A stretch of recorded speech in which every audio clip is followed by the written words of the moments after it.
Hi, and welcome to episode 2 of the Scoundrel Shard. Today we're going to be looking at a red versus orange matchup that I played. This is an interesting matchup, and I think we've got some fun plays to look at. Real quick, let's stop and look at our opening hand. So we've got the Plating Specialist, which is a really strong one-drop play, and the Valiant Class Mech, which is great for later plays. We are going to keep the Soul Shifter in this matchup because green decks often play artifacts that we're going to want to shift out and kill very quickly before they can ramp up to lots of effects on top of that. The Strike Pack is looking a little bit weak in this particular hand, but let's keep going and see what happens.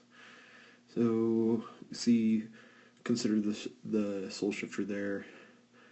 I believe I send back the Strike Pack. No, I actually keep everything.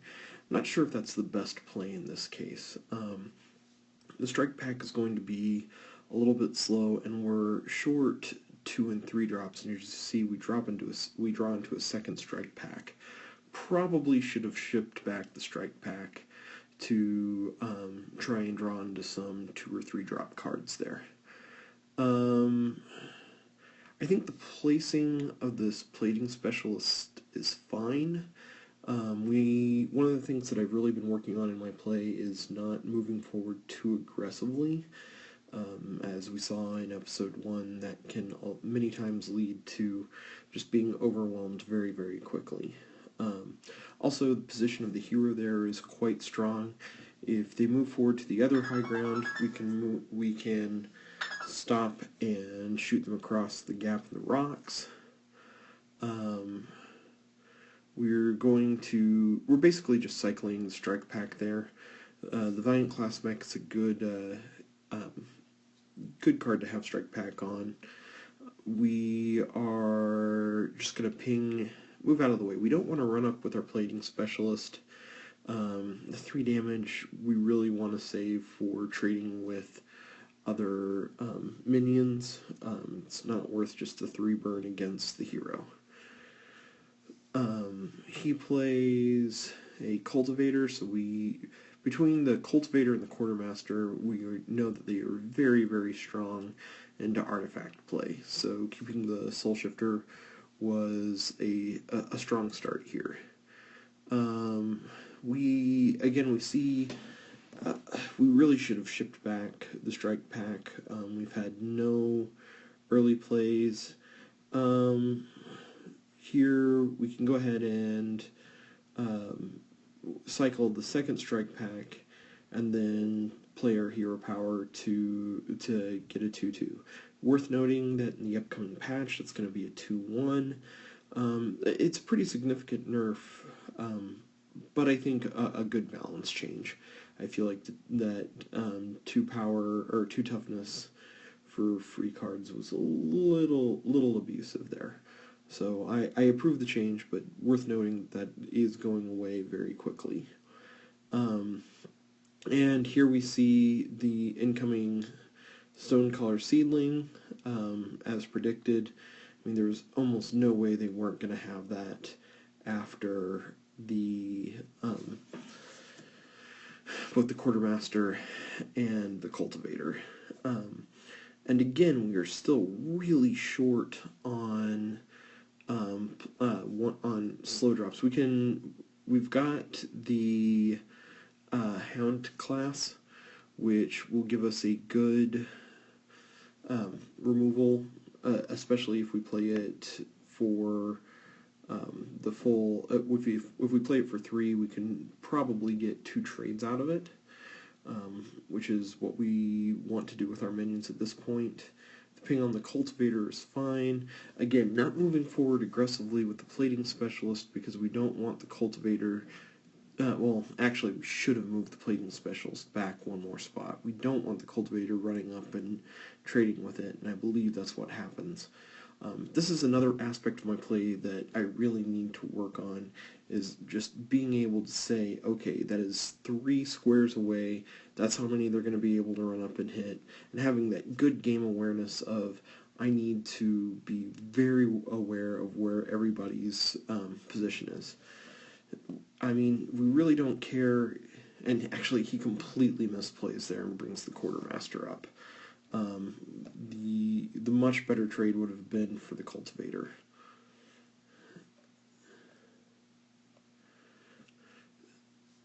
This is actually a theme that we are going to see kind of moving forward, is just a number of suboptimal plays out of our opponent. I don't feel like we made any huge mistakes in this game.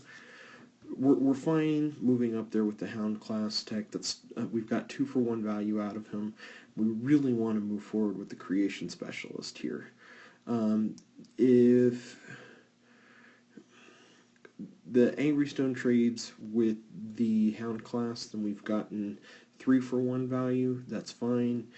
But for some reason they come up and attack the Creation Specialist, which was the second misplay from our opponent in the game. That not only gets us a lower casting cost card, but we end up with more power on the board. And I don't know if they were just feeling very confident based off the 6/6 drop. I mean, they've got a larger base of creatures, and they've got the Stone Color Seedling. They can't know at this point that we're going to drop the Soul Shifter. But Soul Shifter is so heavy in the meta, and it's just a remarkably good card that it is, you've got to be expecting it. So we get another free card off the Creation Specialist for no damage, which is amazing value so far. So we're up 2 free cards on the Creation Specialist and a creature, something like 3-for-1 value there. Which is why I kind of feel like Creation Specialist should go in every red deck ever right now. For forecasting costs, it's just really strong. I move pretty aggressively up on the high ground here.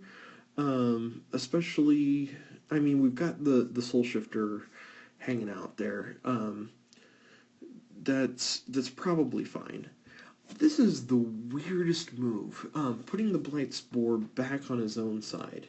Now, he makes it work by placing the second Lifespring Seedling, so that they heal each other, and they also heal the hero, so he's not taking any damage to his hero or his life springs, and the whole thing can kind of perpetuate there. That being said, it's still going to affect your own minions more than it's going to affect us, and it gives us a really clear line of play. The hero Hound class gets its 4th kill before dying. It served its purpose well.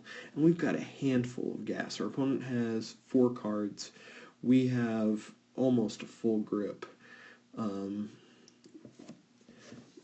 Playing the Requisition Order there would have been a pretty colossal misplay because we already had so many cards.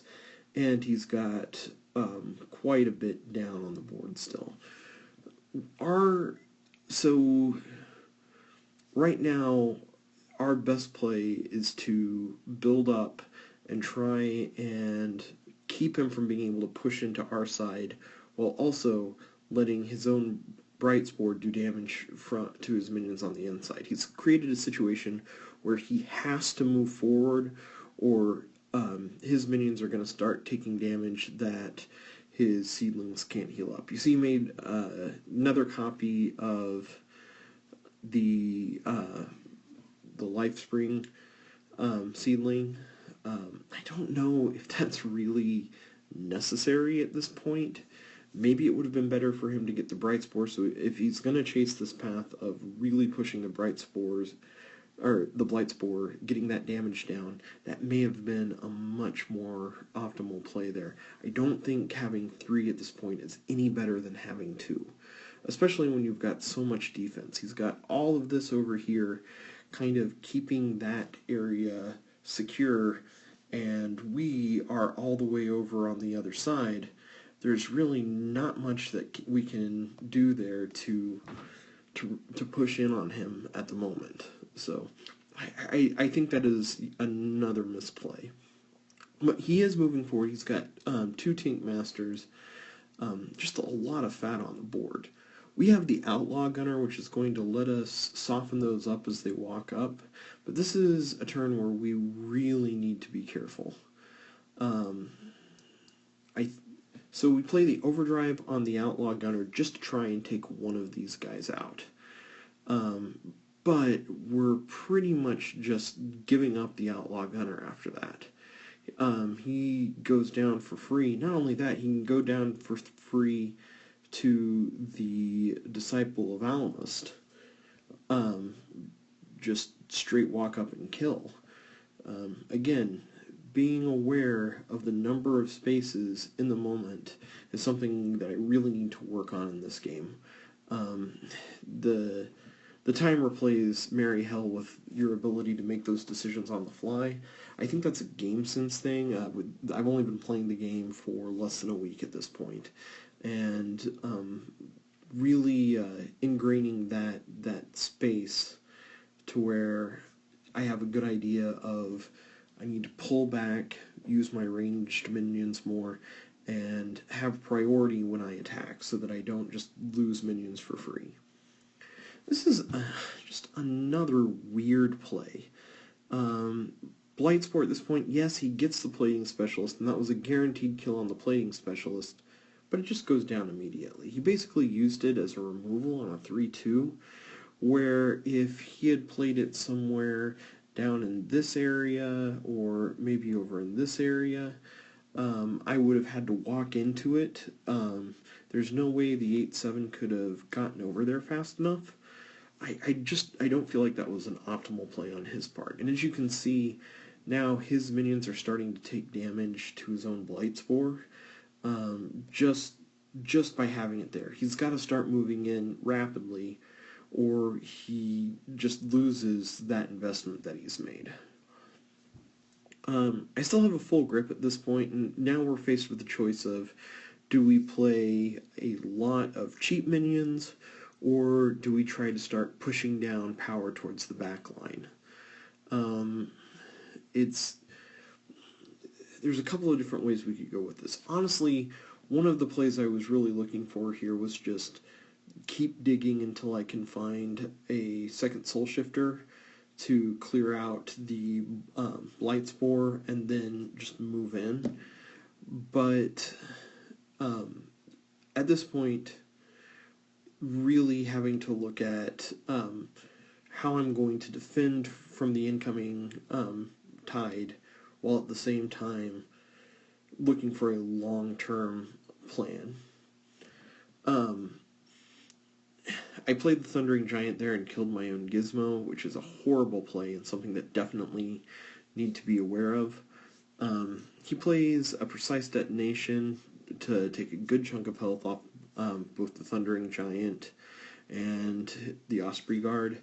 This is another thing that I need to keep in mind when I'm playing green decks, is as much as possible, spread out your minions so that we limit the amount of possible damage he has on Precise Detonation. Now, Precise Detonation's 2 range makes that difficult, and that may, in many cases, just be unfeasible, but it's certainly something to be aware of. I think this may have been another bad play. I think he could have moved up with the Pawnbroker.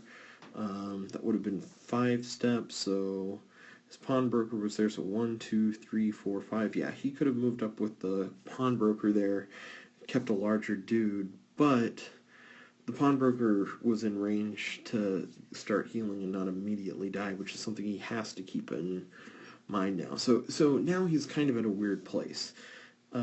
Minions that he keeps in this zone right here can basically stay alive forever through the Life Spring Seedlings.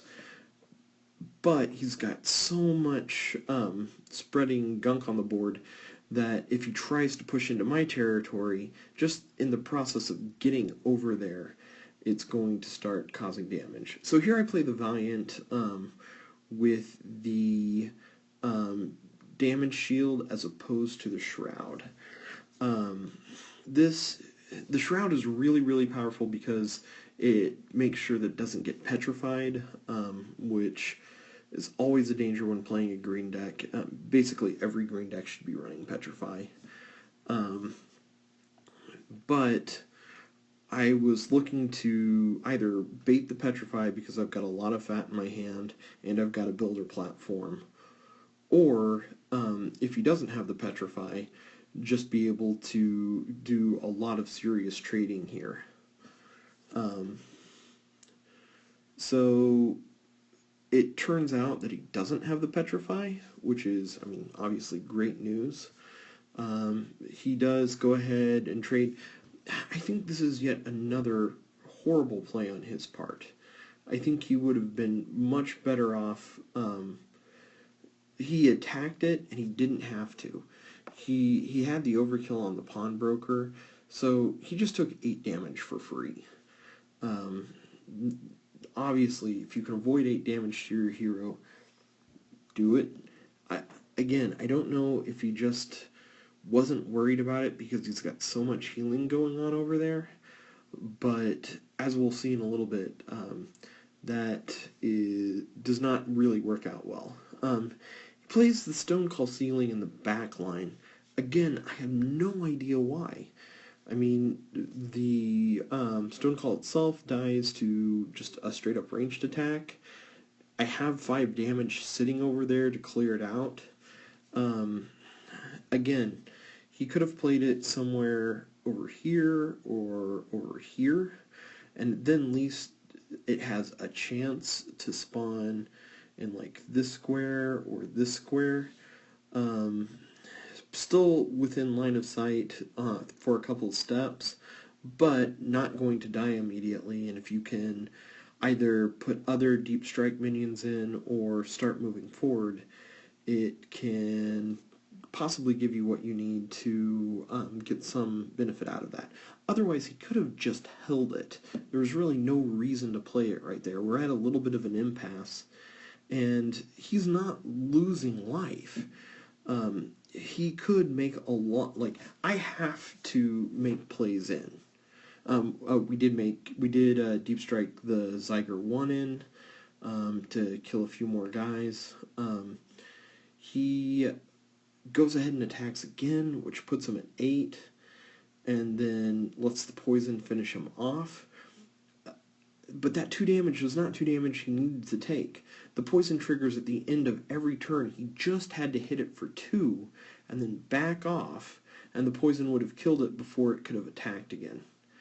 I think the canal there was just to draw a card and maybe try to set up some sort of positioning, so where he was gaining the full 6 life after taking all that damage. 4 life because of the Blight Spore. But I don't think that was necessarily the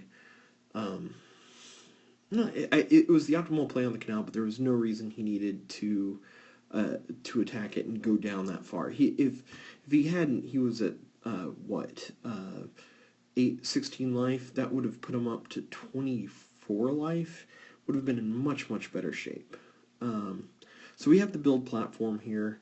We can go for a 3rd Deep Strike minion in the back.